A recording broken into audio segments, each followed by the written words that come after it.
You know what time it is? It's Gruul time. And truthfully, why shouldn't it be Gruul time all the time? Because that's kind of my favorite deck. Even when I'm not doing well with it, I like playing Gruul. But we talked about it about a month ago when Theros came out, and now we want to kind of give a mid-season update because things change, and I figured why not talk about it now? And if you're a fan of Gruul, you probably want an updated list. Let's get into it.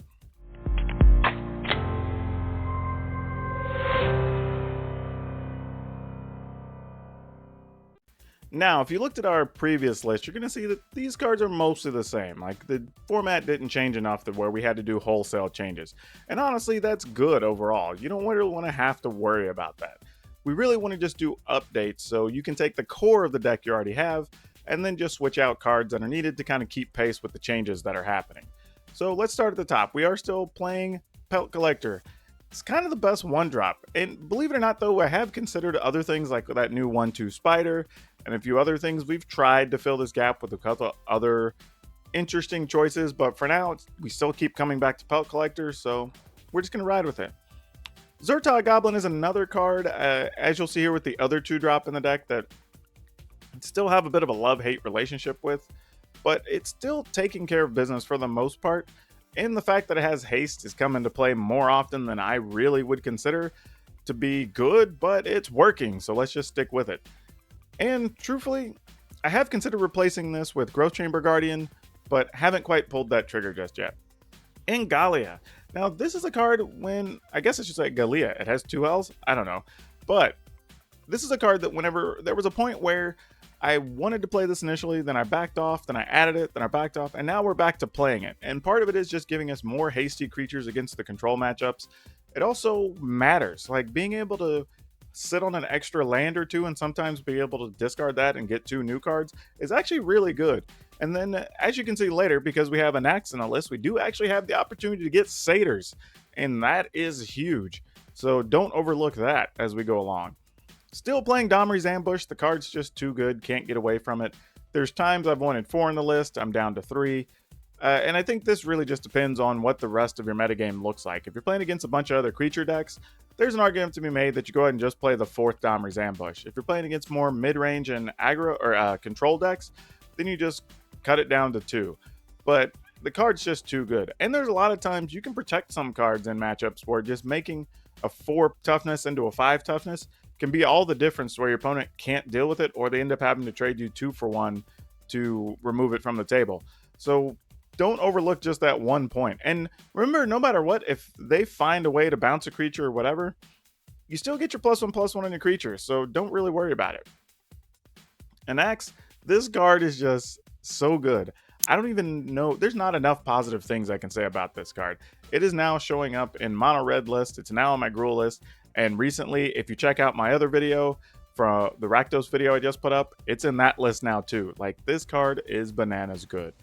It gives you a big blocker. It lets you get extra tokens whenever somebody sweeps the board. It lets you play cheap Ember Cleaves. I mean, the card is doing so much work. And in this list, it's very often that an X can be a 4, 5, or even 6 power without a whole lot of work, and it by itself, it will just sometimes end games. Now, something you'll see here is that we kind of went for a little bit of a standard throwback and are now playing a Legion War Boss. I kind of like this card. It's one of those ones that, like, it kind of slipped away. We forgot about it. And as I'm going through cards, I'm looking for another quality 3-drop that's easy to play because obviously it only has 1 red mana in the cost. And I came across this and I thought, well, it's actually decent against the red decks. Not great, but it's fine. It's good against the aggro decks. And if it goes unanswered, if you play it on turn 3, or even if, like, you play 2 or 3 creatures, your opponents deal with them, they sweep the board, and then you play this afterwards, if it doesn't get dealt with within 2 turns, sometimes that's enough to just end the game by itself. So a really good card. I would probably side it out against the aggro decks for the most part, but against the slower decks, definitely one to bring back in. Gruul Spellbreaker, not a lot to say about this card. It's just all around good. Still playing Klothys. Klothys has actually turned out to have some very good benefits for us. It is able to come alive in this deck on kill turns, which is important. It's sometimes able to get us mana in some weird situations, which I didn't expect very much of. The perpetual 2 damage has been great. There's a lot of times you can get your opponent to sub 10 life and just those nickels and dimes of 2 damage, 2 damage, 2 damage is pretty big. I've also had it be important that the life gain from it against the red decks has been very good. So it's filling a lot of roles for 3 mana. This card's still pretty sweet. I'm glad that it's as good as we thought it was, 5 weeks ago or so when we did the initial Gruul list here. And then we have the Giant. Now, I will say this about the Bonecrusher Giant. I don't like it against control decks. I do like it against all other matchups. So, easy way to use it or make sideboard decisions. But for this list, being able to, take down a creature and still be able to fight with some of the other cheap creatures, it's easy to cast. It gives you another big body. If you're worried about Shatter the Sky, it gives you a chance to draw a card when they sweep your board. So there's a few things going on with it that are real nice.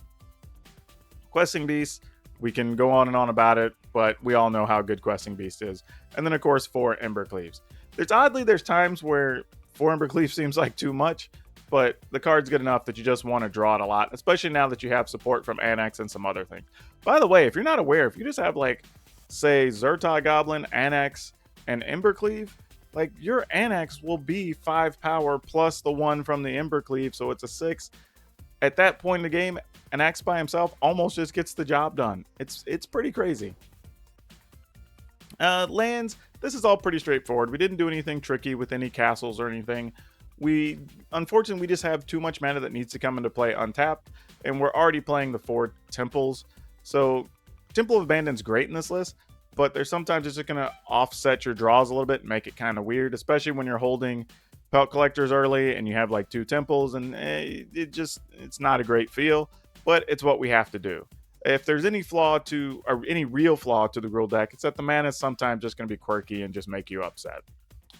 Here in the sideboard, we're playing, really, I would say this whole first row. Let's just talk about that. So 3 red cap melees and 2 shadow spears. Now, we're playing these really as a concession to the mono red list, mostly because red cap melee is just great. It even kills a Torbrand with 1 shot. And then you have the shadow spears, which give your creatures both trample and lifelink.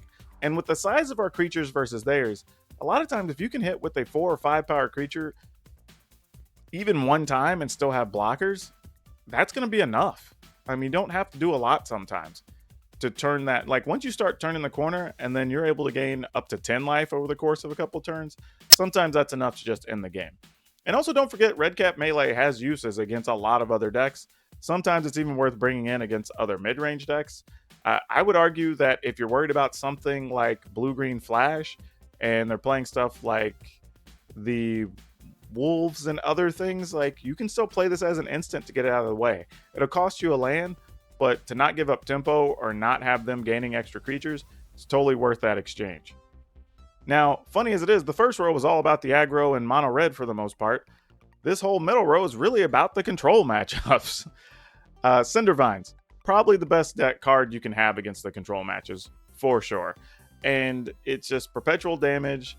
It lets you get rid of a few problem enchantments if it comes up, if weird situations where if they have Elspeth the Conqueror's Death and they're getting to the last level or story, I guess, chapter, and they're about to get back a Planeswalker, you can get rid of it and still deal 2 damage.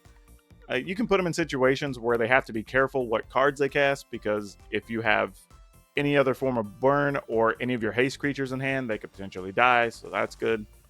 And same thing with Bronodon. Bronodon really is there because it can free up stuff from a Banishing Light or a Glass Casket, and it's a 3/4, so it still lets you fight fairly well. And it can put your opponent in a situation where they want to sweep the board, and if they sweep the board, you can still activate it and sometimes kill off something else and still get more out of your creatures, which is nice. And don't forget, Thrashing Bronodon's also really good against the other heavy aggro decks. So if you're playing against Mono Red or Rakdos or something of that nature, I would go ahead and sideboard in the Bronodon because it's a 3/4 body, and that's big. And then we went the full-on 4 shifting Ceratops, I should say. And the reason is, it's just the best creature you can draw late game against the blue-white control decks. They can't counter it, they can't block it with the Dream Trawler, and surprisingly, people forget that you can also give it reach, which means it can block a Dream Trawler. And Dream Trawler pretty much stays at 5 toughness, which means if you're able to block a Dream Trawler, you're probably just gonna kill it. and there's not a lot of ways to kill a Dream Trawler easily. So great card, definitely wanted a full 4. I had 3 for a while and eventually just settled on having 4 because why not? I wanted them every time, and there were so many times late in the game where I wanted to draw an additional one.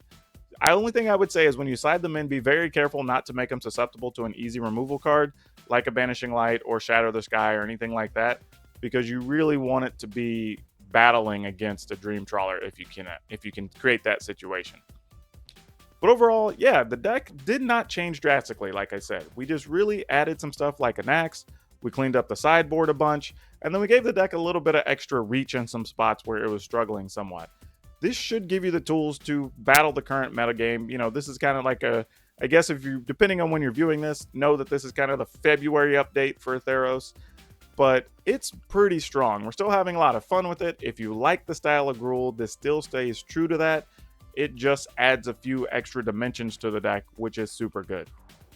So yeah, let me know if you're playing anything different in your Gruul list or cards you want me to try out, because I know there's stuff like the Phoenix that I've considered. Leave a comment below so we can talk about it. And if you like these types of updates mid-season, also let me know. Do that by just clicking the like and subscribe, because we need that for the channel, because it helps a whole lot. But till we do another one of these, see you next time.